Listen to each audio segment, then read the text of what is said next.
Hello दोस्तों, आप सबका स्वागत है हमारे YouTube channel exam room Madhubani में। दोस्तों आज हम लेके आए हैं दूसरा एपिसोड, जो कि इससे पहले मैंने आपको आर्द्रता के बारे में, ह्यूमिडिटी के बारे में, ह्यूमस के बारे में अच्छे से बता दिए थे कि ह्यूमिडिटी आर्द्रता का निर्माण कैसे होता है। आज हम आपको बताएंगे कि आर्द्रता के निर्माण से जो बादल बनी थी, बादल ऊपर में बादल बनी थी, वह बादल कितने तरह के होते हैं। कौन सी बादल होती है जो वर्षा करवाती है और कौन सी बादल होती है जो हमें अन्य चीजों का सूचक होता है। कौन सी बादल होती है जो बिल्कुल ही बारिश नहीं करवाती है। बादल का फॉर्मेशन पढ़ेंगे आज।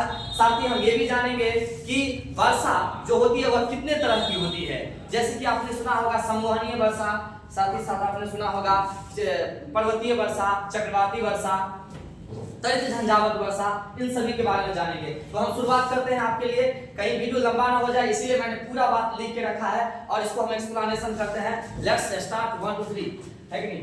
बादल का निर्माण कैसे होती है दोस्तों। सबसे पहले तो आप जानते हैं कि बादल सबसे पहले बनता कैसे है। तो मैंने पिछले वीडियो में बता दिया था, उसको हम थोड़ा सा टेक लेते हैं। देखिए दो तरह का पानी उड़ता है, दो जगह से पानी उड़ता है, दो जगह से। एक महासागर का पानी सूर्य की रोशनी के कारण उड़ता है ना, उड़ता है। जब उसको बहुत गर्मी मिलती है तो वह पानी के कण दूर भागते हैं और इस तरह से वो जो है सो ऊपर की ओर जाना शुरू करता है, जिसको हम वाष्पीकरण कहते हैं। और वाष्पन के माध्यम से पानी जो है सो ऊपर जाती है, जिसे जलवाष्प कहते हैं।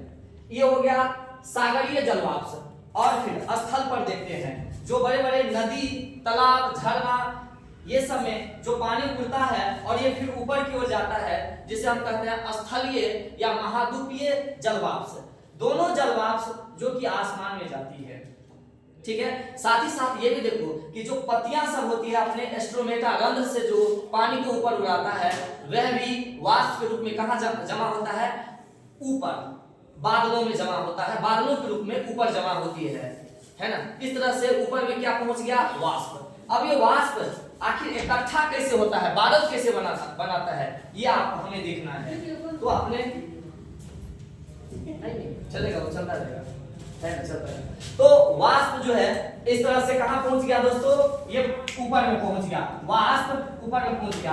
और आपको हम एक बात बताए हैं कि जैसे जैसे हम ऊपर की ओर जाते हैं वैसे वैसे ताप में कमी आती है, ताप में कमी आती है, ताप में कमी आती है ना। और सब जानते हैं कि ताप में कमी आएगा तो जो गर्मी की वजह से ऊपर गया था वह पुनः जो है सो एक जगह हो जाएगा। जब गर्मी छोड़ेगा तो फिर वह जल हो जाएगा, जल हो जाएगा तो फिर वह जल जो कि बूंद की रूप धारण करेगी, तो गुरुत्वाकर्षण की वजह से वह नीचे की ओर आना शुरू होगा, जिसे हम क्या कहते हैं, वर्षा, जिसे हम क्या कहते हैं, वर्षा। तो दोस्तों ध्यान रखना, इसे ताप में कमी के कारण संघनन प्रक्रिया से दोनों संघनन सभी एक जगह इकट्ठा होते हैं, जिसे हम क्या कहते हैं, संघनन। तो संघनन प्रक्रिया से जो है जलवाष्प क्या बन गया, जलवाष्प बादल बन गया। जलवाष्प क्या बन गया, बादल।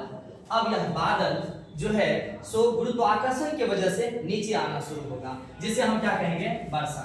जिसे क्या कहेंगे हम, वर्षा। तो दोस्तों इस तरह आपने देखा कि जो एक समय में गर्मी की वजह से धरती को छोड़कर ऊपर गया था, आज ऊपर में ठंडी की वजह से फिर नीचे आया। इसीलिए कहावत है, ज्यादा उड़ना मत, धरती से ज्यादा भागना मत, है कि नहीं है। जहां जितना भागोगे उतना फिर वापस धरती पे आना पड़ेगा, ठीक है ना, समझ रहा है कि नहीं, ये सब समझो, हाँ पूरा याद रखिए, ठीक है। ताप में कमी। अब दोस्तों आपको हम बताते हैं कि जो हमारा बादल बना वह कितने तरह के होते हैं। तो आप सबने देखा होगा कि बादल एक बहुत ऊंचाई पर होता है, जिसे हम उच्च मेघ कहते हैं। क्या कहते हैं, उच्च मेघ, उच्च मेघ कहते हैं। फिर बादल जो नीचे लेवल पर होता है, जिसे हम मध्य मेघ कहते हैं, मध्य मेघ। उसके नीचे होता है निम्न मेघ। यह तीन तरह का मेघ हुआ। सर एक मेघ और है जिसको मैंने इसी में डाला है। आप फैमिली ए बोल सकते हैं, फैमिली बी, फैमिली सी, फैमिली डी। फैमिली डी में इसे हम ऊर्ध्वाधर मेघ कहते हैं। ये क्या होता है ना, नीचे से ऊपर की ओर हवा का दिशा, इसका झोंका ऊपर की ओर होता है। जो हवा ऊपर गया वह फिर नीचे आएगा। हवा कौन सा ऊपर जाता है, तो गर्मी की वजह से हवा ऊपर जाती, फिर वहां ठंडा होने से हवा किधर आती है, नीचे। हवा किधर आती है, नीचे। तो जब ऊर्ध्वाधर ऊपर की ओर गति करे हवा, तो उस मेघ को कहते हैं हम लोग, कौन सा मेघ, ऊर्ध्वाधर मेघ कहते हैं। ध्यान रखना, है कि नहीं। यह मेघ जो होती है, यह मेघ सारे बादलों का मिश्रित रूप होता है, मिश्रित रूप, है ना। तो आप जान लो पहले ये तीनों मेघ का खासियत क्या है। जो उच्च मेघ है, उच्च मेघ जो सबसे ऊपर में है, सबसे ऊपर में, वह मेघ किस तरह का होता है, वह पक्षाव, कपासी और अस्तरी का मिक्सचर होता है। तो पहले ये जान लो कि ये तो मेघ का बनावट जो मैंने तीन बताया है, वह मेघ का शकल के आधार पर, रूप के आधार पर, आकार के आधार पर भी तीन तरह का होता है, चार तरह का, उसे जानो। बादल का आकार के आधार पर चार तरह का होता है। पहला पक्षाव, कपासी, अस्तरी, वर्षा मेघ। ध्यान देना, ये पक्षाव जो होता है, जो आसमान में आपको कभी कभी दिखेगा कि पक्षी के डिजाइन में वो जो है ना मेघ सब पक्षी के डिजाइन में है, पंख के डिजाइन में है, पक्षी के पंख के डिजाइन में, जिसे हम क्या कहेंगे, पक्षाव। क्या कहेंगे, पक्षाव में, पक्षी के पंख के डिजाइन में हो, उस मेघ को हम पक्षाव में कहते हैं। और ये अनुमान ऊंचाई पर देखी जाती है, पक्षाव में। ये कपासी क्या, आप जानते हैं जाड़े का दिन है, अभी जाड़े के दिन में कम्बल और वो जो होता है ना एक ओढ़ने वाला, क्या होता है उसको, सिरक, हाँ, उसको धोने के लिए जो है ना, जिससे धूमते हैं तो वो रुई की तरह ऐसे ऐसे दिखता है, बाल ऐसे, हाँ, एक घुंघरीला बाल होता है, कैसे दिखता रहता है, उस तरह से एक बादल दिखती है आसमान में, ठीक है। उस बादल को हम कहते हैं कपासी मेघ। यह दोस्तों इस डिजाइन में होता है, इस डिजाइन में होता है, इस डिजाइन में। ये कौन सा है, कपासी मेघ, कपासी मेघ। आपको अस्तरी मेघ, यह चादर की तरह, किसकी तरह, चादर की तरह, एक पतली सी चादर की तरह दूर तक दिखाई देगा, है कि नहीं है, पतली चादर। आप ये नीचे के लेवल पर देख सकते हैं कि कभी जब मौसम में दिखेगा कि फ्रेश रहता है तो चादरों की तरह दूर तक रहता है, वो वर्षा नहीं करवाती है, ऐसे मेघ एकदम फैला हुआ रहेगा चादरों की तरह दूर तक, है कि नहीं, लेकिन पतला रहेगा। तो उसको कौन सी मेघ कहेंगे, अस्तरी मेघ। इंग्लिश में स्ट्रेटस, कपासी को इंग्लिश में क्यूमुलस, पक्षाव को सीरस। वर्षा मेघ, इसको निम्बस कहते हैं। यह मेघ जो होती है निम्बस, इसमें पानी की मात्रा अधिक होती है, जलवाष्प की मात्रा अधिक होती है, संघनन इसमें होता है, संघनन इसमें होता है, इसीलिए यह मेघ जो है वर्षा करवाती है। तो आप बताओ दोस्तों, इसमें से कौन सा ऐसा मेघ है जो वर्षा करवाती है, निम्बस यानी वर्षा मेघ, यानी वर्षा मेघ जो है बारिश करवाती है। ध्यान देना इस बात को, वर्षा मेघ। अब आपको पढ़ना है कि यह वर्षा मेघ, यह अब आसमान में क्या ये सारे अलग अलग रहेंगे, फेटाइल भी तो रहेंगे ना, फेटाया हुआ रहेंगे, ठीक है। तो जिसमें फेटाया हुआ भी रहेंगे, तो ध्यान देना, ये जो ऊर्ध्वाधर मेघ है, ऊर्ध्वाधर, यह ऊपर से नीचे तक सारा मेघ, सारा मेघ का मिक्सचर है, सारा मेघ का मिक्सचर है। चलो बोलता ना, ठीक। तो हम यहाँ देख रहे थे कि बादलों का आकार, बादलों का आकार के आधार पर पक्षा में, पक्षी की तरह रहे तो पक्षा में, कपासी में, अस्तरी में और वर्षा में। दोस्तों जब ये मिल जाएगा, जिसमें ये फेटाइल रहेगा, आसमान में तो कोई सीमा तो नहीं है कि यहाँ पर ये मेघ रहेगा, वहां ये मेघ रहेगा, किसी का अपने तो ऐसे सीमा तो नहीं बनता है, तो वहां पर फेटाइल रहेगा। तो मान लो ये जो नीचे वाले निम्न मेघ, उसमें अस्तरी मेघ और वर्षा मेघ दोनों फेटाइल रहता है। अस्तरी मतलब पतला चादर की तरह, और वर्षा कराने वाली, है ना। तो वर्षा मेघ में क्या होता है ना, नमी की मात्रा, आर्द्रता की मात्रा ज्यादा होती है। इस तरह से जो नीचे में आपको बादल दिखाई देगा वो वर्षा करवाएगा, वो काला काला दिखेगा। तो कभी कभी आप देखते हैं कि आसमान काला काला दिखती है तो बारिश होती है, बारिश होती है। तो निम्न मेघ का रंग काला होता है, धूल कण उड़ने की वजह से, गैस उड़ने की वजह से, कार्बन डाइऑक्साइड सब आपस में काला हो जाती है। रंग कैसा पकड़ता है उसका, काला, काला पकड़ती है, काला, है ना। यह मेघ जो होती है, निम्न मेघ रोशनी को, सूर्य के प्रकाश को नीचे आने में रोकती है, बाधा डालती है, यानी प्रकाश को आर पार नहीं जाने देती। ठीक है दोस्तों, ध्यान रखना। निम्न मेघ, अस्तरी, वर्षा मेघ। अब आता है मध्य मेघ। यह मेघ जो होती है ना, इसमें भी वर्षा की मात्रा होती है, लेकिन वर्षा की मात्रा के साथ साथ यह जो होती है कपासी, कपासी मतलब जानते हैं ना, बाल जो होता है घुंघराले टाइप, उस टाइप में होता है, हाँ, ये इस टाइप में होगा, ठीक है, कपासी मेघ। लेकिन इसमें जो है निम्बस, यानी कि आर्द्रता की मात्रा ज्यादा होगी, आर्द्रता की मात्रा ज्यादा होगी, और ये भी आर्द्रता की मात्रा ज्यादा होगी तो ये निश्चित रूप से बारिश करवाएगी, है कि नहीं। तो देखो पहला जो निम्न मेघ है, मध्य मेघ है, वह बारिश करवाती है। दोस्तों ये बात जान लो कि इस दोनों में ठंडा कौन ज्यादा होगा, तो ऊपर वाला ज्यादा ठंडा होगा, इसके बाद ये, तो ये ठंडा होगा। तो यहाँ पर जो बूंद होगी पानी की बूंदे वह ज्यादा सघन होगा, ज्यादा बड़ा होगा। इस तरह से ये वाला इसके तुलना में ज्यादा बारिश करवाएगा। इस निम्न मेघ की तुलना में मध्य मेघ क्या करेगा, ज्यादा बारिश करेगा, क्योंकि ऊपर जाने पर जानते हो कि तापमान घटती है, और तापमान घटती है तो जो जलवाष्प रहती है वो जमना शुरू हो जाती है कि नहीं है। अगर वह जमा है तो उसको हम क्या कहते हैं, संघनन प्रक्रिया करते हैं। तो संघनन प्रक्रिया से बादल बनी और ये फिर नीचे आती है। तो आपने बताया निम्न मेघ, मध्य मेघ और उच्च मेघ। उच्च मेघ में क्या होता है, यह ऊंचाई पर कितना, लगभग 12 किलोमीटर, यहाँ से ऊपर 2 किलोमीटर से नीचे ऊर्ध्वाधर में, निम्न में, कौन सा, निम्न में 6 किलोमीटर, 2 किलोमीटर हो गया 6 किलोमीटर से नीचे मध्य में, और 12 किलोमीटर से नीचे उच्च में। क्योंकि आप जानते हो कि 14 किलोमीटर तक सीमा है क्षोभ मंडल का, जानते हैं ना, औसतन, है कि नहीं, औसतन की बात ये है निम्न मेघ। इसके बाद उच्च मेघ जो है ये आपको बारिश नहीं करवाती है, बिल्कुल नहीं। लेकिन एक बात याद रखो, उच्च मेघ कैसा होता है, तो जब ऊपर चले गए तो ऊपर तो धूल कण तो नीचे छूट गया ना, है ना, कार्बन डाइऑक्साइड गैस है तो नीचे छूट गया ना, तो इस वजह से वह काला दिखता नहीं है। कैसा दिखेगा, व्हाइट। तो बताओ उच्च मेघ कैसा दिखेगा, सफेद। क्या दिखेगा, सफेद दिखेगा।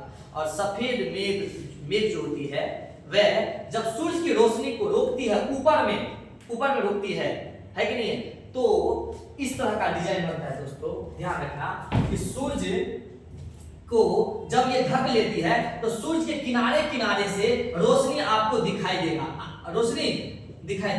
है ना, और ये बीच वाला भाग नहीं दिखाई देगा। इसको बोलते हैं आभा मंडल। क्या कहते हैं, आभा मंडल। जैसे शिव आज ही गुरु है, एक चित्र आता है जिसमें भगवान तो नहीं दिखता लेकिन रोशनी दिखती है ना, उसको क्या कहते हैं, आभा मंडल। तो आभा मंडल का निर्माण किसमें होता है, आभा मंडल का निर्माण होता है उच्च मेघ में। किस मेघ में, उच्च मेघ में, है ना। आपने ए बी सी इस तरह तीनों मेघों के बारे में जाना। एक ऊर्ध्वाधर मेघ, यह मेघ ऊपर से नीचे तक सभी का कॉम्बिनेशन होता है, इसमें सब कुछ आ जाता है, तो ये अत्यधिक सघन हो जाता है, काफी मजबूत हो जाती है, और इसमें पानी की बूंदें सबसे ज्यादा होती है। इसलिए सबसे ज्यादा बारिश कौन करवाती है, ऊर्ध्वाधर मेघ। सबसे ज्यादा बारिश के करवाएगा, अत्यधिक बारिश के करवाता है ऊर्ध्वाधर मेघ। इस मेघ में हवा की गति नीचे से ऊपर से नीचे जाती है। दोस्तों जानते हैं कि गर्मी के कारण हवा किधर जाती है, ऊपर की ओर, फिर वहां ठंडा होता है, फिर किधर आता है, नीचे की ओर। तो इस तरीके से जब मूव करती है तो ऊर्ध्वाधर मेघ में हवा का जो दिशा होती है क्या होती है, ऊपर से नीचे की ओर। इस तरह से हवा जो होती है, इस तरह से ऊर्ध्वाधर मेघ में, है ना, इसमें हवा की गति अधिक होती है, तो ज्यादा ही इसमें बरसात, हवा की गति, तूफान, है ना, और इसमें जो है बादल कड़कड़ाहट, देखिए ऊपर से नीचे जाएगा, नीचे से ऊपर, तो टकराहट आएगी। क्या होगा, ऊपर वाला नीचे, ऊपर वाला नीचे और नीचे वाला ऊपर, इस तरह से टक्कर होगा। तो टक्कर के कारण इसमें जोर की आवाज आती है, झंझनाहट आती है, कड़कड़ाहट आती है, बिजली का गरजना सुनाई देती है। तो बताओ सबसे खतरनाक आपका बारिश हो जाएगा ऊर्ध्वाधर मेघ, जिसमें कि वो जोर से आवाज, झंझनाहट आएगी। इस मेघ को हम तरित झंझावत वर्षा कहते हैं। इससे होने वाली वर्षा को क्या कहते हैं, तरित झंझावत वर्षा। क्या कहते हैं, तरित झंझावत वर्षा। आपने मेघ का टाइप समझा, पंख की तरह रहेगा दोस्तों तो क्या कहेंगे उसको, क्या कहेंगे, पक्षाव, है ना। और धुआं रुई की तरह रहेगा तो क्या कहेंगे, कपासी, है ना। साथ ही अगर पतला चादर की तरह रहे तो अस्तरी, है ना। और जो वर्षा करवाए उसे क्या कहते हैं, वर्षा में क्या निम्बस कहते हैं। तुम आपने बादल के बारे में जाना, किस बादल के बारे में, है कि पृथ्वी से 2 किलोमीटर ऊपर रहेगा तो यह काला जो आपको बादल दिखता है नीचे वाला, है कि वह भी बारिश करवाती है। लेकिन ये वाला जो है कपासी, ये ज्यादा बारिश करवाती है, ज्यादा इसके तुलना में, और ये बारिश नहीं करवाती। ऊपर वाला जो उच्च मेघ है बारिश नहीं करवाती। ध्यान रखना दोस्तों, है ना। ये आभा मंडल बनाती है, आभा मंडल। साथ में मान लो कि यहाँ पर जो आपका व्हाइट वाला व्हाइट वाला जो बादल है वह एक साथ नजदीक आने लगे, समझो कि कोई हवा उसको दबा रहा है, इसका मतलब चारों ओर से हवा आ रहा है और वहां चक्रवात आने वाली है। तो ये समझो कि ये वाला मंडल जो है उच्च मेघ अगर वह सघन हो रहा है, इसका मतलब वह चक्रवात का निशान है। किसका निशानी है? चक्रवात का सूचक है। तो समझो किस एक मेघ से आप चक्रवाती का भविष्यवाणी कर सकते हैं, पता लगा सकते हैं, तो उच्च मेघ से। ध्यान देना, बहुत बढ़िया बात है। अब आपको हम ये भी बता दिए है ना। अब आप वर्षा के प्रकार जानो, जो वर्षा हुआ ना वो कितने तरह के होते हैं। तो वर्षा होते हैं आपको 3-4 आप मेन बता देते हैं। देखो, संवहनीय वर्षा, चक्रवाती वर्षा, पर्वतीय वर्षा। ध्यान दो दोस्तों, जो संवहनीय वर्षा है, जो पानी सागर से, झील से, नदी से उड़ा था, क्या जो पानी भाप बनकर, वाष्प बनकर उड़ा था, वह सीधे उड़ता है। कुकर में कभी पानी गर्म किया होगा तो देखा होगा कि उसका बुलबुला सीधे ऊपर की ओर जाता है, कभी टेढ़ नहीं जाता, सीधे ऊपर जाता, लंबवत जाता है। तो पानी के गर्म होना को संवहन विधि कहते हैं। पानी को गर्म होना को संवहन विधि, जिसके कण लंबवत गर्म होते हैं, लंबवत मूव करती है, आगे जाती है, गति करती है, लंबवत गति करती है। इसीलिए जब बारिश कि पानी की बूंदे ऊपर जाए सीधा और सीधा गिरे, इसे हम संवहनीय वर्षा कहते हैं। तो समंदर हो या झील हो, वैसे वाष्पन से जो पानी ऊपर जाती है और फिर नीचे आती है, उसको हम वर्षा कहते हैं, संवहनीय वर्षा। तो लंबवत वाष्पन और गिरने वाली वर्षा को क्या करेंगे? संवहनीय वर्षा।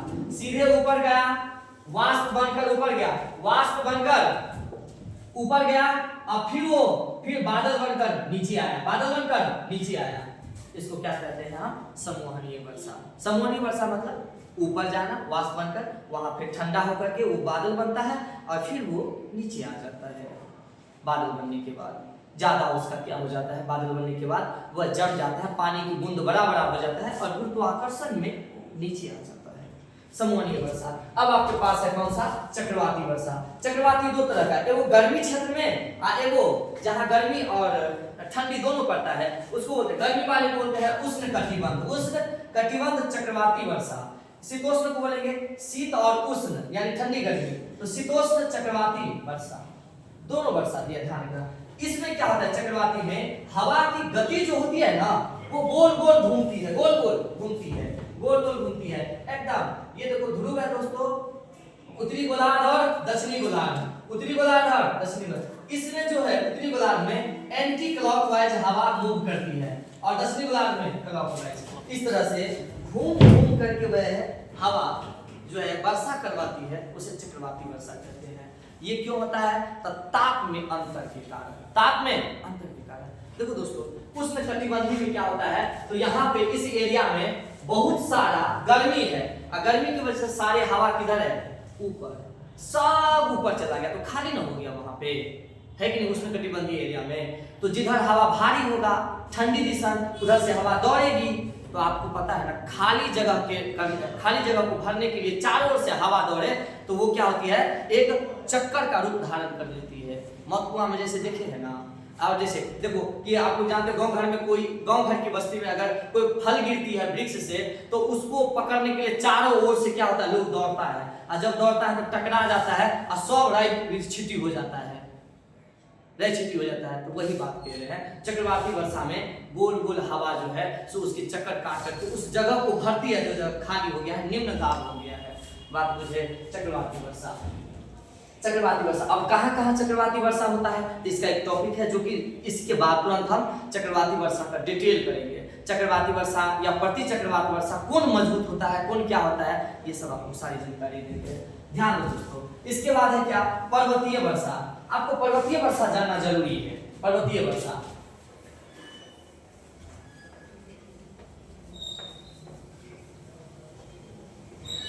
तो दोस्तों, पर्वतीय वर्षा, ये जो पर्वत है, ये पर्वत जो है, इसे हवा जो ऊपर की ओर जाती है, जब हवा बह रही थी और ये हवा टकराएगी तो ऊपर की ओर जाएगी ना, ये हवा क्या होगी? ऊपर की ओर जाएगी। और जैसे हवा ऊपर की ओर जाएगी तो आप जानते हो ना, ठंडा हो जाएगा ना ऊपर जाने के बाद, तो हवा ठंडा हो जाएगा, हवा ठंडा हो जाएगा। और ठंडी हवा में जो नमी होगा वह एक जगह आ जाएगी, तो फिर वह क्या होगा, संघनन से बादल बन जाएगा। और जैसे जैसे हवा ऊपर जाएगी तो नमी भारी हो जाएगा, जम गया है भारी हो जाएगा, तो वह बारिश के रूप में गिर जाएगा, है कि नहीं। तो दोस्तों है कि नहीं, ये है पर्वतीय वर्षा। पर्वतीय वर्षा में क्या हुआ कि हवा जैसे ऊपर की ओर गया, है कि नहीं, तो नमी धारण की क्षमता घट गई, क्योंकि तापमान घट गई। ऊपर जाने से तापमान घटती है और तापमान घटने से नमी धारण की क्षमता घटती है ना। ये ट्रिक बताए थे, भूखल जो रहेगा, है ना, जो सूखल रहेगा वो भूखल रहेगा।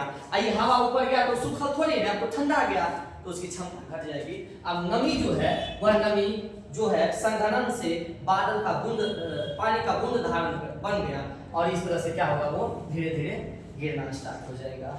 ठीक है, ये हो जाएगा आपका पर्वतीय वर्षा। पर्वतीय वर्षा।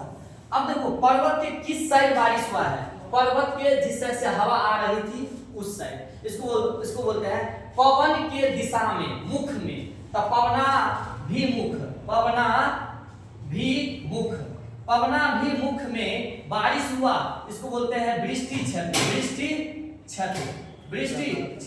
तो पवना भी मुख में वृष्टि क्षेत्र हुआ दोस्तों।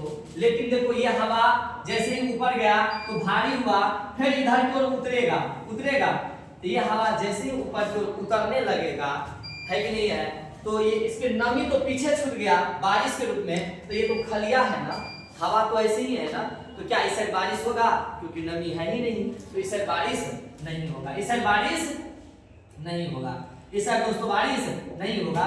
तो पहाड़ के दूसरे साइड बारिश नहीं होता, उसको बोलते हैं पवना विमुख बोलते हैं। यानी कि हम बारिश नहीं हुआ तो इस क्षेत्र को बोलते हैं वृष्टि छाया क्षेत्र बोलते हैं दोस्तों, वृष्टि छाया क्षेत्र। आपने जाना कि पर्वत के इलाके में दो तरह की बारिश होती है, एक जो पवन के दिशा में पड़े उसको बोलते हैं पवनाभिमुख, है ना, भाग, उस भाग में वर्षा होती है, इसीलिए कहते हैं वृष्टि छाया क्षेत्र। और जिस साइड बारिश ना हो उसे बोलते हैं वृष्टि छाया क्षेत्र, और उस ढाल को कहते हैं पवनाभिमुख, और जिस साइड हवा है उस ढाल को बोलते हैं पवनाभिमुख। दोस्तों इस तरह से आपने इस चैनल के बारे में दोस्तों इस तरह से आपने जाना इस बादल के निर्माण के। आज रिकॉर्डिंग में काफी तरह की समस्याएं बाधे हुई, यहाँ पर लाइन की व्यवस्था नहीं है चर्चा में, इसीलिए आज दिक्कत हुई है, फिर बहुत सारा प्रॉब्लम हुई है। दोस्तों इस वीडियो में हो सकता है आपको कई तरह की बाधाएं आई होगी, सामने में दिक्कत में आवाज फ्रेश नहीं होगा, इसके लिए क्षमा प्रार्थी है। हम कोशिश करेंगे कि आपको क्वालिटी वाला वीडियो डालें ताकि समझने में कोई दिक्कत ना हो। इसी के साथ जय हिंद जय भारत दोस्तों, जय हिंद जय भारत दोस्तों। एक वर्षा के बारे में थोड़ा सा छूट गया, वर्षा तीन रूप में होती है, एक गैस रूप में, द्रव रूप में, ठोस रूप में। गैस रूप में होती है उस वर्षा को हम लोग ओस कहते हैं, कुहासा कहते हैं, पाला कहते हैं, स्मग कहते हैं, ओस, कुहासा, पाला, स्मग। द्रव रूप में हो उसे मानसूनी, मूसलाधार, तूफान, ये बारिश कहते हैं। और जो ठोस रूप में हो उसे हिमपात कहते हैं और ओलावृष्टि कहते हैं। हिमपात और ओलावृष्टि, कौन कहते हैं, हिमपात और ओलावृष्टि। दोस्तों इस तरह से आपका इस वीडियो के बारे में आपको जानकारी दे पाए, काफी बाधा हुई, sorry for this, but wait for the next video, I will come back with the quality full video. दोस्तों मैं चाहूंगा कि आपको बेहतर से बेहतर इसके बारे में समझ पैदा करे। जय हिंद जय भारत।